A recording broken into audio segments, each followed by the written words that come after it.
Hey everyone, it's time for another installment crapping on Scottie Pippen based upon his own behavior within The Last Dance. And there's a lot more where this came from. And this is a fairly long episode, but I think you'll enjoy it. The comparisons to LeBron James alone, you might enjoy. So strap in, grab yourself a few drinks, and enjoy. I'm one of the best players to ever play the game. I understand what my value is to this game.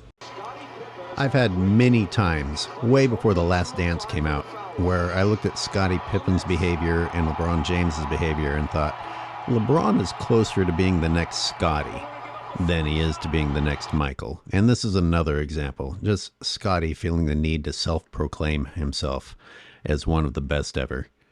It's just not very respectable behavior. I guess Scottie was ahead of his time in that regard because now that's just the way people act. My mom and my dad were very strong people, and they were about surviving. And obviously, that's what they were about if they had 12 kids. They're clearly not about responsible reproduction. 12 kids. That's fucking absurd. We used to have a basket in my grandmother's yard. It was in the dirt, so it would be dusty all the time. Fucking shut the fuck up. I played in dirt. Me and all my friends played in dirt. There was dust. There was dust. The things I overcame. Fuck you, motherfucker. I played in tornadoes, asshole. So I'm 10 minutes in, and it's been about Scottie overcoming challenges, how great Scottie was, how incredible Scottie was. Look what a great player Scottie was. I'm sorry, did Scottie Pippen make this? Did Scottie Pippen produce this? Oh, wait, Michael did? Oh, what an asshole Michael is. Scottie talk a lot of trash. Scottie came in and said, I'm gonna be better than Michael Jordan. As a rookie. I was pretty confident in who I was as a player. Well, there we go. That says a lot right there. Scottie actually had aspirations of being the GOAT. Scottie actually saw himself as the GOAT. In Scottie's mind, he probably tells himself, if I'd been somewhere else, I would have been Michael Jordan. But you weren't, and you aren't. And you only have yourself to blame for that. If I had a chance to do it over again, I probably wouldn't change it. If I had a chance to do it over again, I probably wouldn't change it. This is more of a general question. Did Scottie think this was a private conversation? You know, despite the film crews and all the cameras, the lighting. I mean, he had every opportunity to try to make himself look better. If I had a chance to do it over again, I probably wouldn't change it.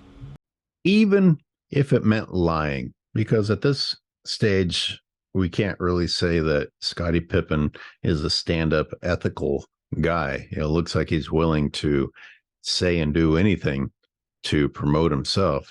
So it wouldn't be that far-fetched for him to say something that he didn't really feel in the making of the documentary, such as trying to make himself look better about some of his weird decisions, like sitting out when the play was called for Kukoc. You know, he said, I would do it again. I would make the same decision. Come on, man. This is your chance to show that you've matured. This is your chance to say, you know what? I really desperately wanted to feel like I was that guy. And turns out that coach made the right play call and I let the team down and I feel bad about it. It haunts me to this day, to the point to where I carry around this bitterness and say ridiculous shit. But no, Scottie had to pretend to be tough or prideful or whatever the new excuse is for repeatedly being stupid. Doubling down on, nah, I think I'll still be a piece of shit if you give me that chance again. Is that Michael's fault that he said that in the interview? Much less did that in his career on national television on a big stage. And it also quotes Jerry Krause as not ruling out a trade for you, which leaves you flapping in the breeze. Does that bother you? No. Okay, stop. Your reaction showed that it bothers you. I don't understand why these people act like pretending to be nonchalant is cool. No one's buying it. Half this documentary talked about how upset you were with the lack of respect and the lack of payment and the trade rumors. Nah, doesn't bother me. I'm just carrying it with me still to this day. Your first glimpse at Scottie's mental weakness. Okay. Do people understand that Michael Jordan also had an extremely low salary for what he was bringing to the team? I mean, it happens. You sign contracts and then you have to work your way out of those contracts. He chose his contract. He chose it despite being warned. And can we talk about his excuses about, the big family and the family health problems and the concern about job security? We, of all people, should understand what you can get by on. And these people being handed millions of dollars don't know how to get by.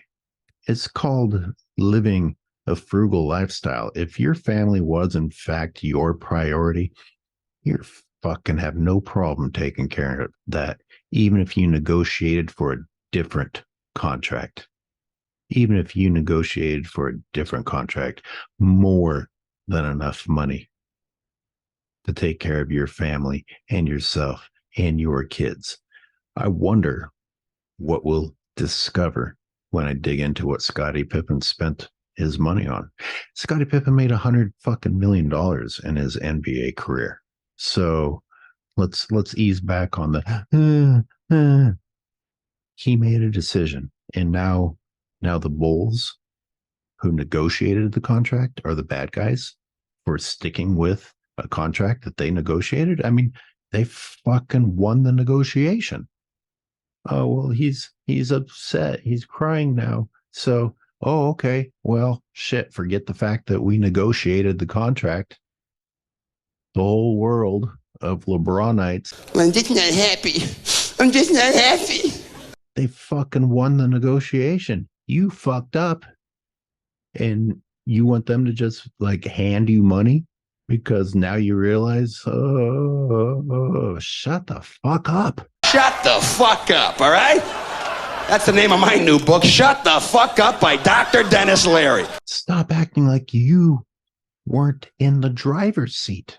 You were in the driver's seat. Hang on. I can't not rip on his I had to take care of my family excuse. Did you see the house that he bought his mom?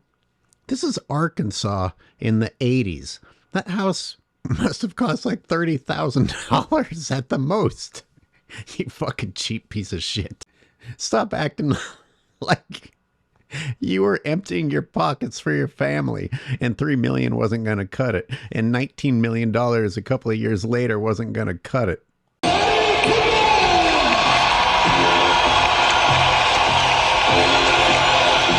Oh, listen to that crowd. He was so underappreciated. It's like they didn't even know he was there. Can someone tell me how much Scottie's earring cost? Poor guy.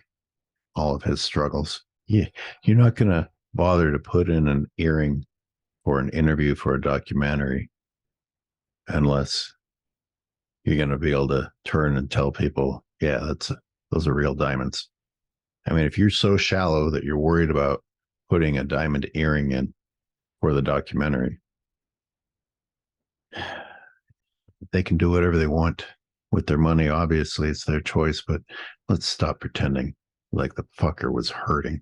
And by the way, I'm so sick of today's players. Oh, you have to pay him. Oh, you have to pay him, as if they weren't being paid in the first place. I mean, they're all fucking millionaires. Every single fucking one of them is a goddamn millionaire. And these people being paid millions of dollars to do their job, when they actually do their job, which means perform well, which is what their job is. You're supposed to help your team, and you're supposed to do this, that, and the other thing when your team needs you to. Well, when they actually do that, well, they're owed everything. They're owed the biggest paycheck because they did what they were supposed to do in the first place. You're going to hear this from me a few times, so forgive the redundancy. But Jordan's first NBA deal with the Bulls paid him $6.3 million over 7 years. Okay? He didn't get paid until later. Jesus, that's less than $1 million a year. Now, this whiny, dramatic LeBron James fan era of people are going to say some shit like, yeah, but Michael had his endorsements and his shoe deal. Well, whose fault is that? Yeah, he went out and he got it. Where's Scottie's? Did you want Michael to get Scottie his shoe deal too? Did you want this fucking no-name out of Arkansas to have an unprecedented shoe deal too for some ungodly reason? This fucking era of expecting that everything is owed to you without earning it. Scottie is the spokesperson of you fucks. Whining fucking maggots. What did you make of Scottie Pippen's speech? He was kind of caught up in emotions. I mean, Scottie has feelings. I mean, he has certainly a dedication and love for the city of Chicago, and it's tough. I mean, when you have so much appreciation for the fans who have supported you for so many years, and sometimes when you get out there and you speak, I mean, it has to touch you deep down inside. Okay, we got to stop right there. That was nothing but love and defense for Scottie Pippen. In fact, he was mature enough to tell the press, if you have questions about Scottie, ask Scottie. You want the real answer? Go ask Scottie. Have you talked with him at all about? Are y'all gonna talk about the game, or y'all gonna talk to Scottie? A little bit of both. Well, you talk to Scottie to answer Scottie's reply. Okay, what about the game then? There you go. Today's players, they can't resist the chance to do a little backstabbing or say something cryptic or tweet some bullshit or talk a little bit of shit or, passive aggressively say that their teammate sucks. Michael said, you want to talk about Scottie's feelings? Go ask Scottie about his feelings. In the meantime, Michael said, Scottie has a dedication to Chicago and the fans. It's understandable that he got emotional.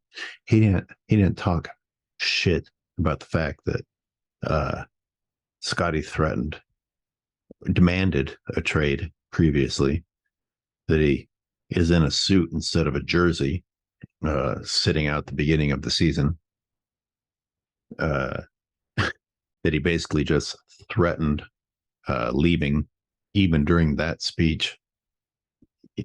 A lot of opportunities there to throw Scottie under the bus.